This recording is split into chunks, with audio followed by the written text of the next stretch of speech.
Welcome to Telltales. I'm Mike Nicoletti. Every week, along with my co-hosts Jason Wallace and Hunt Lawrence, we bring you the cash flow memo. Get it at telltales.us. For the next 30 minutes, we're going to dive deep into energy, technology, and healthcare. So download the memo now and get started. The following conversation is intended for informational purposes only. You should always do your own work to determine if an investment is suitable for you.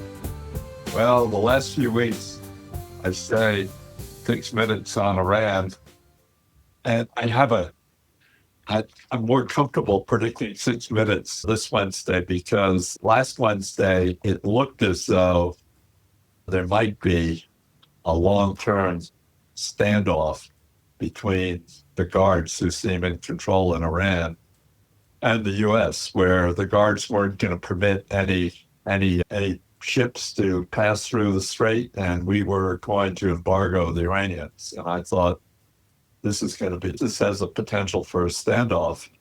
But there's a press conference. Our Defense Secretary Hegseth and the Chairman of the Joint Chiefs, General Dane, gave a press conference where they said they were going to set up a corridor leading through the straits, and they were going to defend ships in that corridor against missiles, drones, whatever else. This is a defensive action. The initial campaign, which they codenamed Epic Fury, was over. This was going to be called Project Freedom. And I think it was a good strategic move because one of the things the Iranians did, the first day they set off some missiles and drones and whatnot. They damaged a ship from South Korea, did some other damage in the UAE. Second day, they were quiet. And at the end of the second day, Trump said that he was persuaded by contacts with the Pakistanis who've been the go-between here that they were going to defer Project Freedom, bringing ships through the strait, in the interest of getting a memorandum signed. The memorandum is apparently one page, and they've been exchanging, Iran's 12 points, the U.S.'s 14 points, but apparently working through the Pakistanis, they expect to have something signed, and the effort to bring the ships out through this corridor, defended by, I guess, mostly Apache helicopters to cope with the drones, is going to be suspended. So that being the case, I think where we are is where we have been, with the exception of last Wednesday. I thought, oh my goodness, if this is a long-term stalemate, if we turn to the bottom of Exhibit B, where the 27 oil price has averaged, in the low 70s, somewhere between 72 and 75, I thought, I started to get worried about that assessment last Wednesday with the prospect of a long-term, many months standoff. But if that doesn't happen, I think that, first of all, the prompt price will come lower. Last Thursday, it was 105. I think that it will settle in the kind of mid-90s range. I think that 27 strip will probably trade down a couple of dollars from 75. I think the average price for 26, the 4 months actual and the remainder of the year, the 8 months futures will probably come in at 80 or a little under 80. In terms of impact on the economy, on the things that might affect the other equities we own, to have $1 average for 26 and $75 average for 27 doesn't seem that bad. I mean, oil in 24 averages 73. Now we see all the political criticism by the Democrats at $4 gasoline or $4.50 gasoline. If oil is going to average 80 for the year, 75 for next year, I think that'll translate into something like $3 gasoline.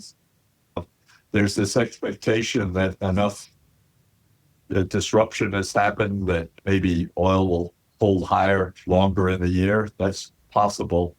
But I think what we've seen no one ever expected the Straits of Hormuz to be closed. That's the most major event ever happening in the modern oil business. But the industry is pretty resilient. The Saudis have shipped 6 or 7 million barrels a day across Saudi Arabia to the Red Sea. ADNOC, the Abu Dhabi oil company, has shipped half of their production, maybe 2 million barrels a day, past the Straits down to Fallujah. Iraq is busily rehabbing some pipes that go through Turkey and go through Syria. So the industry has proven pretty resilient again. So I think an $80 average for 26 and a $72 or $3 average for 27 is not going to cause a world recession. There'll be a bunch of restocking of inventory. There are plenty of places in Asia that the one product that got really short was jet fuel, and some of these national airlines are just not flying their planes for lack of jet fuel. But it all looks like it'll be reasonably smooth.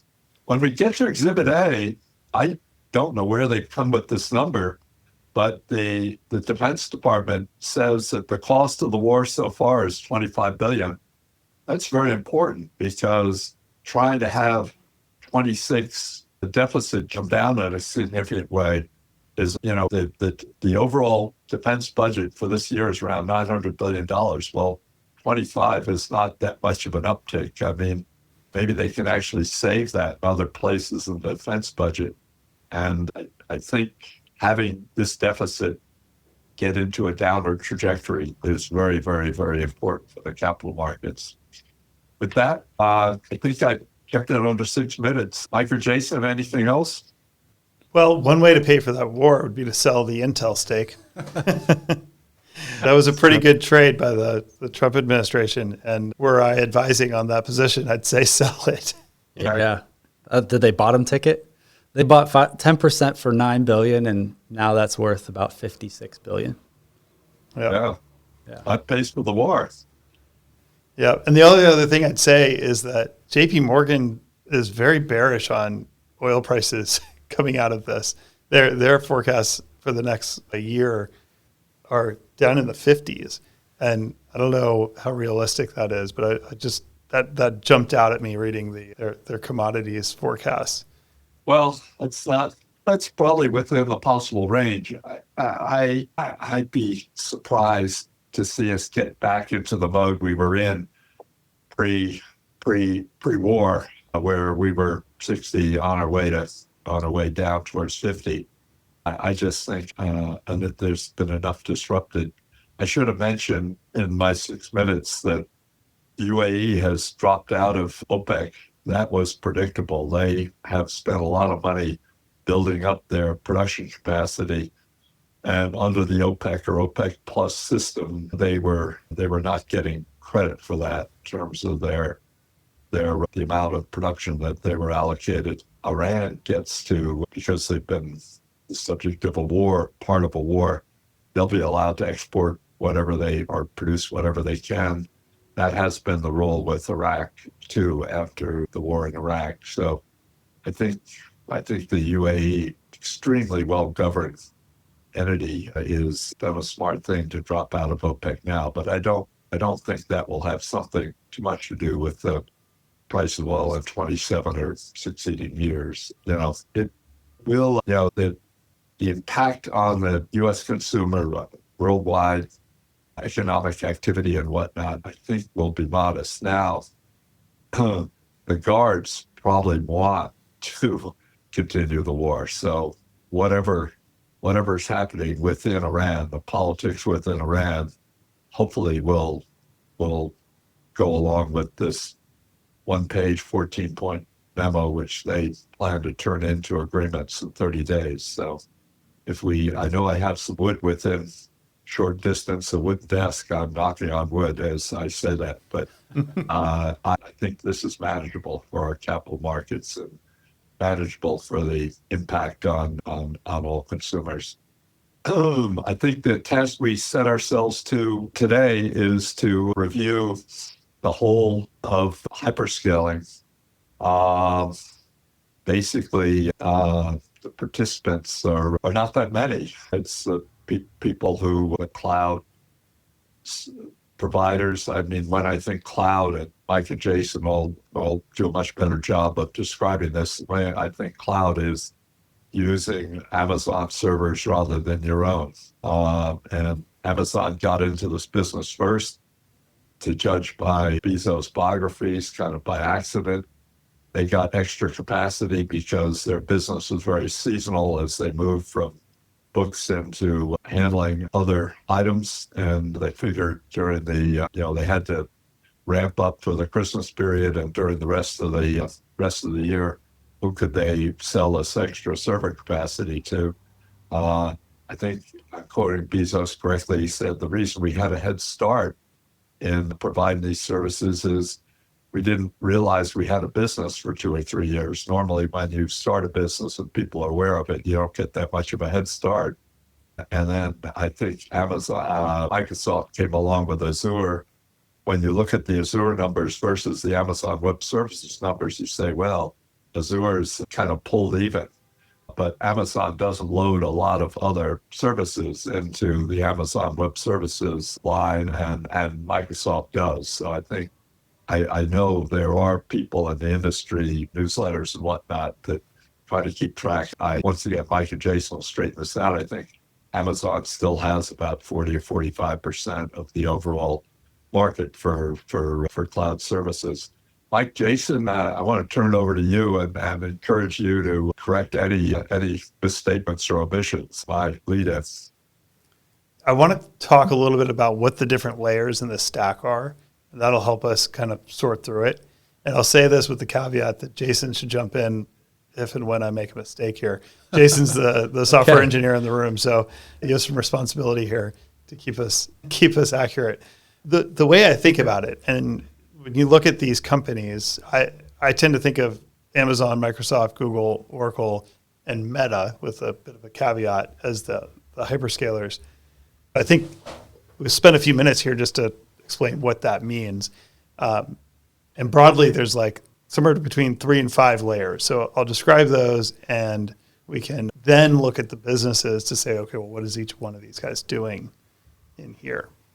So the bottom layer is really just infrastructure as a service. So that's a data center shell with racks in it, and those racks have chips in it, and you sell access to that infrastructure. At the simplest form, that's sort of CoreWeave's business model. It's purely infrastructure. You rent the hardware, then you run your stuff on it. That would include the NVIDIA chips. This includes all the networking, includes the power generation. That's your first layer. On top of that, and this is where Amazon has really excelled and the others are starting to catch up, is the platform through which you use to deploy services on top of that infrastructure. And that's referred to as platform as a service.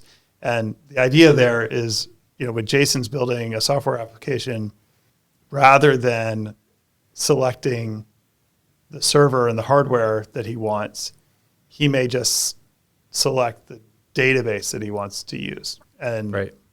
Amazon will say, we're just going to store this wherever we want to. We're going to run it on whatever hardware we want to. And you don't have to worry about it. We're just going to manage that for you. And the same thing goes for AI models, right? You may want to access Claude, now available on Amazon, through Bedrock. You're not going to care or define whether Claude is running on NVIDIA GPUs, Amazon Trainiums, or something else. Those are the two main layers of a traditional hyperscaler. But the next layer above it, if you were going to have 3 layers, it would be application. But I think application has sort of gotten chunked into a few different pieces now, where the third layer might be the model. So ChatGPT Codex 5.5 would be a model. And then above that might be the harness, which in the case of ChatGPT 5.5 would be Codex. Or in the case of Claude Opus 4.7, it would be Claude Code or Claude Cowork. This tool that's used to help make your model more useful. And then the final fifth layer being the application. What is the thing that actually is used to generate money? And you can see where the harness and the application and the model all sort of have some overlap in some way, shape, or form. Would you, Jason, broadly agree with that structuring? Yeah, I can buy that. I think of it a little differently as you're buying storage, you're buying compute, you're buying distribution, so like kind of networking in and out of the cloud. But yeah, that way works too. The big point is that infrastructure as a service and platform as a service is a way to simplify the purchasing decision for the user. In this case, it would be a software developer, and enable a hyperscaler business to drive cost efficiencies in whatever way, shape, or form that they deem important. Yeah, it's a win-win. So ease of use for the engineer building the application, and then they get to decide the most efficient way to run your database or run your AI model or whatever it is you're trying to start up. Mm-hmm. So let's rewind to 2023. So Amazon sort of notoriously did not adopt NVIDIA hardware right out the get-go. And there was a very good article written by Dylan Patel from SemiAnalysis, who's actually he's our only guest I think we've ever had on the Telltales podcast. He pointed out that the way that, and some of the legacy decisions that Amazon had made, specifically around building the platform as a service, conflicted with the way that the NVIDIA infrastructure would ultimately run inside their system. So they were very slow and hesitant to do it. And I think they were also sort of hesitant to give up so much margin to NVIDIA. Amazon is a very long-term forward-thinking company. I think that now that you're seeing Anthropic running on running on Trainium, Both, and Graviton, you're seeing that Amazon decided to be less of a participant in the AI model training business, which requires a different solution from a networking perspective than in the inference business, which seems to work better under their structure. Yeah, it's interesting. So when NVIDIA released the new generation of chips after they purchased Mellanox, they have advanced networking equipment to co-package. They prioritized the customers that would buy compute and networking from them. So that means Amazon was lower in the priority of customers. That forced Amazon to adapt and push development of Trainium and their networking solutions. And now that we're in this agent era, you can see how maybe Amazon's networking security, so they developed all this networking in their cloud for security purposes. Now the Amazon networking security could be more important and a better solution than any of the other competitors, including NVIDIA's networking. Yeah. So where does that put them? As far as like hyperscalers go, they offer the most comprehensive platform for developing software applications in the cloud. No question. They have less competition from their internal resources because the scale of AWS is so much bigger than their own compute requirements, where some of the other companies, it is flipped somewhat the other way around. Take Google, for instance. Google has long had expertise in building and owning their own data centers and infrastructure. However, their core search business, which is still doing quite well, the most recent earnings demonstrated that, you see that Google is very cognizant of the fact that search may not be the same in the future. And as such, they are investing very heavily to make sure that they are a player in AI in the next generation. They disclosed they had the same challenge this quarter that Microsoft had last quarter, where they could have grown faster had they not allocated resources to themselves. Right. And I think that is, when you look at Microsoft and Google, they both have a conflict that isn't as apparent in Amazon, in that they have to make a decision whether to allocate capacity when you're capacity constrained, allocate capacity to internal projects or to your hyperscaler customers. And I guess that's another point to make about Google is that they've historically kept all the best stuff for themselves. And that's been fairly representative in the product. So they're starting to change that with offering TPUs to outside customers and improvements to the Google Cloud Platform. How is Microsoft? Have Microsoft been more dependent on NVIDIA because they don't have the chip development that Amazon and Google have? More so, yes, but also they do have their own in-house project. But I think Microsoft has more of the application layer and the concern, similar to Google, that they need to make the Office and Windows suite transition to the next generation. And to do that, it's going to have AI product built into it. So their Copilot product obviously is consuming more compute resources than the old Office 365 did. And as such, they have to make a decision as to what they allocate to make available for their customers and what they allocate for internal purposes. The other one that Jason and I have been talking about recently is GitHub. Because agents are now writing code, GitHub has seen a huge exponential increase in the amount of usage. And that is, well, it is a huge opportunity. It's also becoming increasingly expensive. And the reason that is you have these AI agents that can run theoretically now 24/7 and constantly check in code. It's just exponentially increasing the amount of compute required for that. Yeah. And GitHub's a Microsoft product. So, sorry, good point. It's owned by Microsoft. And since you brought up Meta earlier, Meta's already gone through this. They don't have the conflict where they're trying to sell their compute, but they've built huge AI infrastructure for their ad service business. So a couple years ago, Apple cut them off from ad tracking on Apple customers, and they had to completely change how they calculate who is viewing ads and attribute the purchases back to the advertising.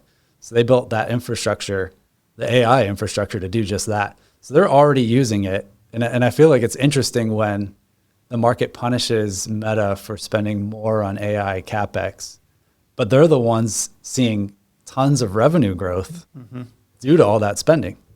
Right. If they hadn't done it, their ad business would be a fraction of what it is. I mean, they were the first company to make a ton of money because they were implementing artificial intelligence algorithms on NVIDIA hardware. Yeah. I mean, they were NVIDIA's first really big data center customer that was, and that was through building recommender algorithms. And they're not promotional about it. So maybe that's why it gets overlooked so much, but yeah. It's 100% the reason.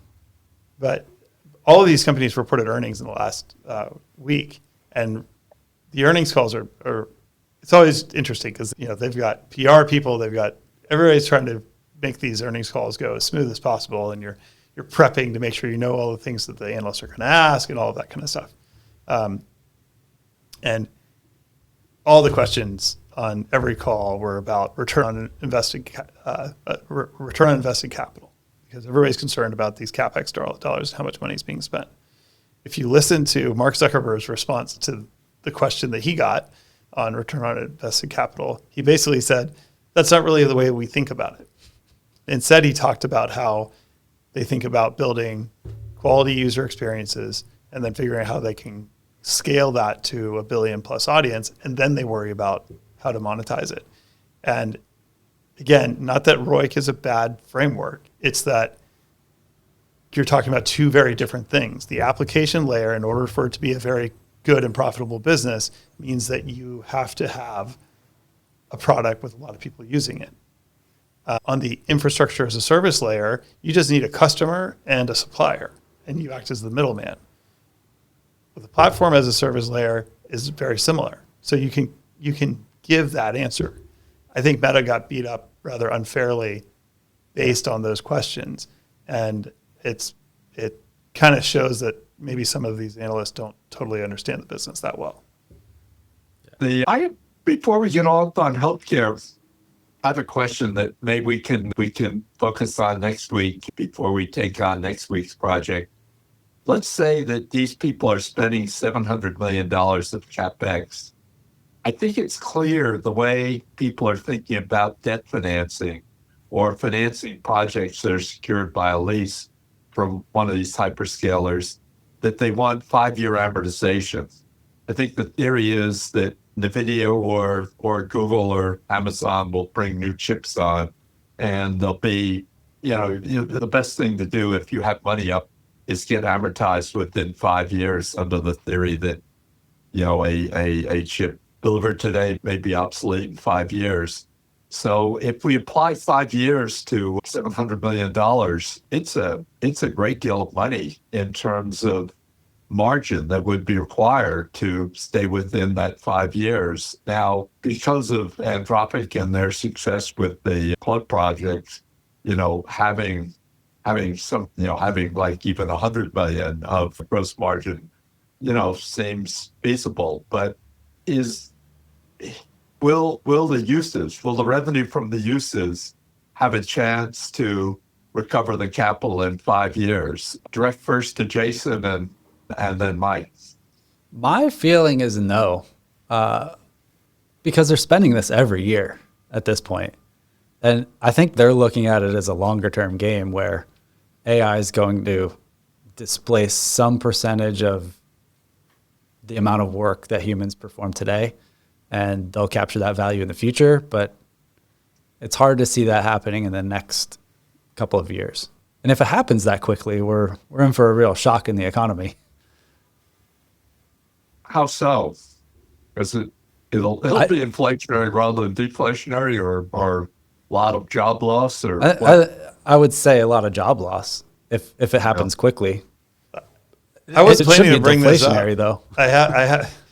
Kellen sent me something the other day. This is really an interesting website. Rentahuman.ai turns humans into on-demand labor for AI agents. But the point is, the agents will require humans one way or another, and and there's already a marketplace for human labor to be used by agents. I mean, things are moving very quickly, no question. And that will create disruption. The question is whether new jobs are created faster than old jobs are destroyed. Yeah.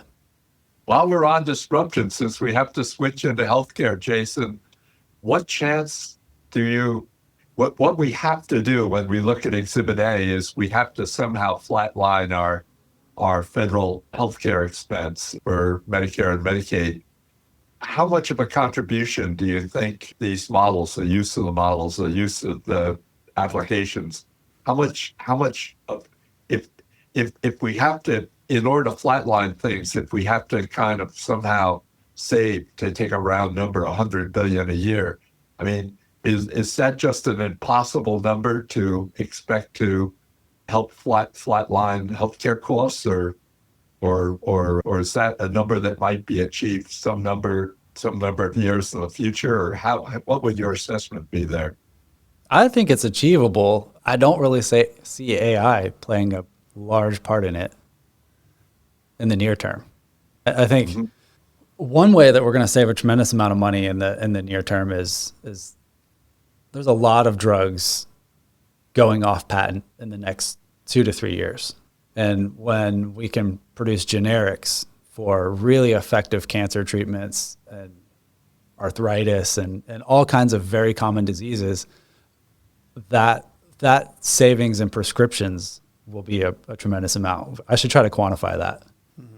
What about making health professionals, doctors, nurses, and whatnot, able to be more productive, so you can get the same amount of service from a lower headcount? Yeah, we've talked about what it would look like in a world where your GP is a AI agent. Bring it on. Amazon One Medical is already not doing that exactly, but they're bringing a technology forward approach to primary care. I would love to have that. I mean, it is such a pain to even get an appointment with your GP. It'd be great to have your data in one spot. Especially if you have to see your GP before you see a specialist. But we're early adopters. I think the large majority of the population is not going to say bring it on. Yeah. Suppose, and I don't want to run out. We've been running too long the last couple of Wednesdays, but just one final thought. suppose Jason and Mike, the Republicans keep the presidency in the 28. Who knows? Let's not speculate on whether it's Vance or Rubio or DeSantis or whatnot. But suppose the team that's been assembled by the second Trump administration remains in place. Does that give you more confidence that we could have productivity savings, that we could look back 3-4 years from now and see absolutely flat line or maybe slight decline in federal spending on Medicare and Medicaid? Well, all you would have to do is lop off some of the fraud, and even you could raise prices everywhere else and lop off the fraud, and you could get at least 3 or 4 years of a flat line. Probably not wrong. Yeah. And we need to control the increase in costs. I mean, the incentive structure in the system right now is that costs increase faster than inflation so that the big payers can grow their profits every year. I don't know. The Republicans seem like they want to they clearly want to overturn all of Obamacare, but really there's just a handful of provisions that were really poorly designed. And the one that caps the profit of insurers prevents a competitive marketplace, and all incentives are to grow the expenses so that they can grow the profit. And they're guaranteed a 15% profit margin. Right. So I think they can tackle it a little better than just trying to cancel the whole thing. But Yeah.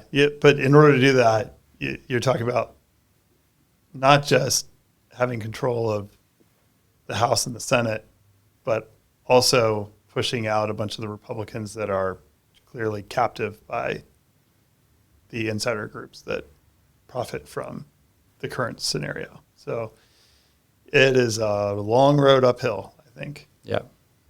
Yeah. I'm almost tempted to say we should do healthcare next time, but it's so controversial. We'll try to build on this towards the end of our podcast. I think what we ought to, subject to Mike and Jason agreeing, having done Microsoft, having done the hyperscalers, I think that the one that I don't really understand now is Meta. I think we ought to focus on Meta and then Meta's competitors for advertising dollars, whether it be Google search or other competitors out there for digital advertising next time. But why don't we agree in advance that we'll allocate a few more minutes to healthcare, and we'll talk about what can be done to get federal spending on healthcare around a flat line or decline a few percentage points a year. Because if it is really important, and it is, to get the deficit under control and have the amount of debt relative to GDP start to decline, that's the place where the most progress can be made. In the meantime, we'll be here exactly 7 days from now. And in the meantime, everyone be well and stay healthy. And thanks very much for listening. Take care. The views expressed on this podcast are the host alone and do not constitute an offer to sell or a recommendation to purchase or a solicitation of an offer to buy any security nor a recommendation for any investment product or service. While certain information contained herein has been obtained from sources believed to be reliable, neither the host nor any of their employers or their affiliates have independently verified this information, and its accuracy and completeness cannot be guaranteed. Accordingly, no representation or warranty, expressed or implied, is made as to, and no reliance should be placed on, the fairness, accuracy, timeliness, or completeness of this information.